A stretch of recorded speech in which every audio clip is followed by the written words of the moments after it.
Kulju. All right, Bo. How did you first get involved with the OATA? Well, I think ever since I was certified, I've been involved with the OATA in one manner or another. But I think what really got me involved as part of the executive committee was I was told by a wise person once, if you want to change anything, you do it from inside. So that's kind of the road that I took, and it proved to be a very fulfilling road. And I still continue to be active within the OATA. Could you tell me about your time as president and or treasurer of OATA? Well, I think the interesting thing about treasurer or president is that really it's a 6-year time commitment, because there's president-elect, then president, then past president.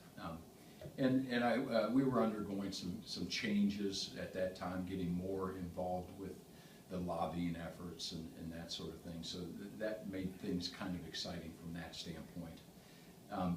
As treasurer, I think probably the one thing that I did was institute the use of QuickBooks. Prior to that, it had been done in Excel and that sort of thing, and brought it up as far as a business 1 or 2 notches in keeping track of finances and stuff. So did that help improve the efficacy of the treasurer's job? I think it did, and it allowed us to do some things with monies that we had that we hadn't done before.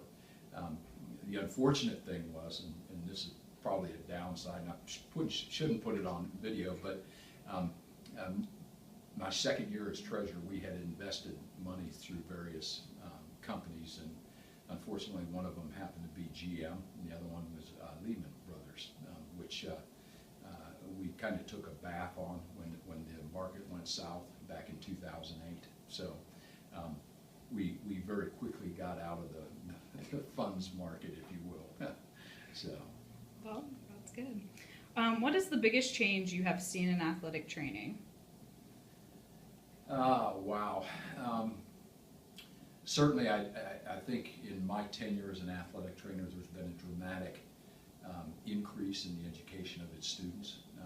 Certainly with Katie being involved in actual certified athletic training programs at the collegiate level, brings a higher level of learning, I feel.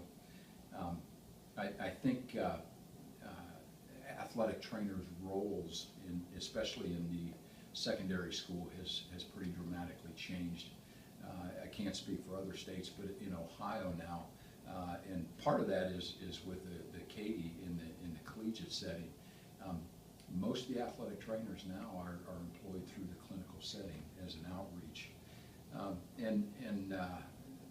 I guess I'm kind of a dinosaur in that I was at least one of the few ones in this area that was still a teacher athletic trainer, and that's kind of gone by the wayside now. So that's a big change also, I think. Yeah. So do you think the change from the internship to an accreditation program has been a good thing for the profession? I do, absolutely. If you could change one thing in athletic training, what would it be? I guess if there was one thing I could change, it might be the tremendous amount of time that we all have to put in. But I don't know if that's a realistic change, because most athletic trainers do what needs to be done to get the job done, and they don't count hours. So. Do you have any pearls of wisdom for younger members like myself? I think athletic training is a vocation, and that the first part of that word vocation comes from the Greek vox, which means to call. So I look at athletic training as a calling,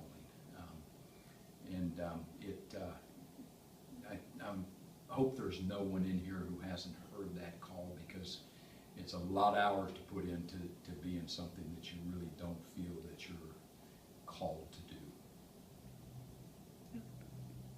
What is the one quote you're known for, or phrase you have repeated throughout your career? Get a straw. Could you explain? And suck it up. I love it. What are your favorite memories from being involved in the OATA? I've got to say that probably one of the best memories I've had was we talked a little bit about how I got involved with the executive committee, and part of that was at a GLATA meeting up in Minneapolis. Jeff Will, Greg Behrens, and Todd Kiesling and I had sat down with a fifth of gin and a fifth of vodka, and we started talking and consuming, and I think we solved all the problems of the OATA that day, and talked about, you know, how we wanted to be more involved in that sort of thing. That's a fond memory of mine. So. True athletic training, nature, Yeah. drinking. What is the biggest challenge you've seen or experienced in your career? It can be personally or for the profession overall. I think most athletic trainers would agree that one of the biggest challenges we all face is to maintain that work-life balance, to be sure that we're taking care of our job the way it needs to be taking care of our family and friends, and also ourselves. How were you able to do that while being at Westerville South for a long time, 30 years-ish? 33 years. 33. Yeah.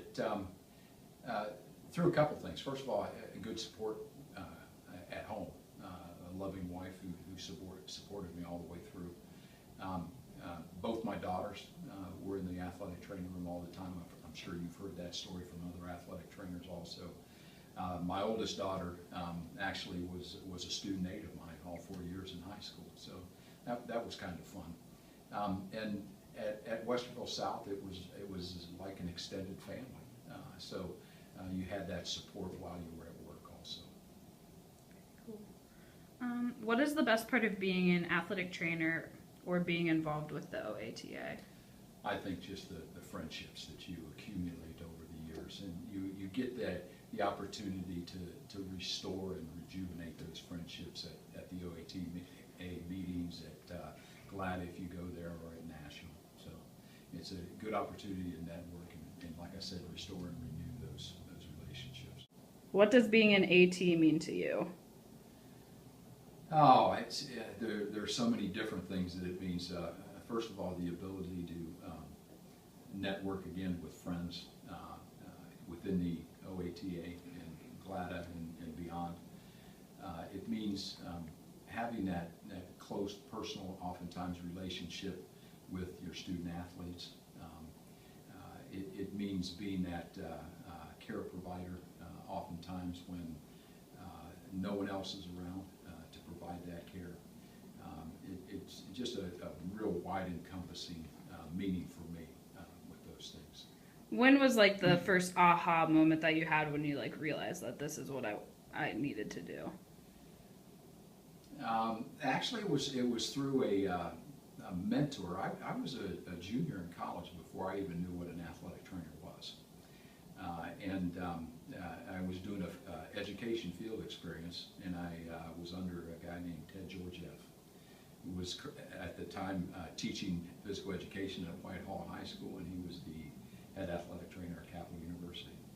And it ended up I did my internship under Ted at Capital. Never attended Capital, but did an internship there. And his love and fire for the profession kind of spilled over into me. And then I also had the opportunity to have Linda Daniels in the care and prevention of athletic injuries class at Ohio State, which was a special time. So. Awesome. Looking back, would you change something about your career, and if so, what would it be and why?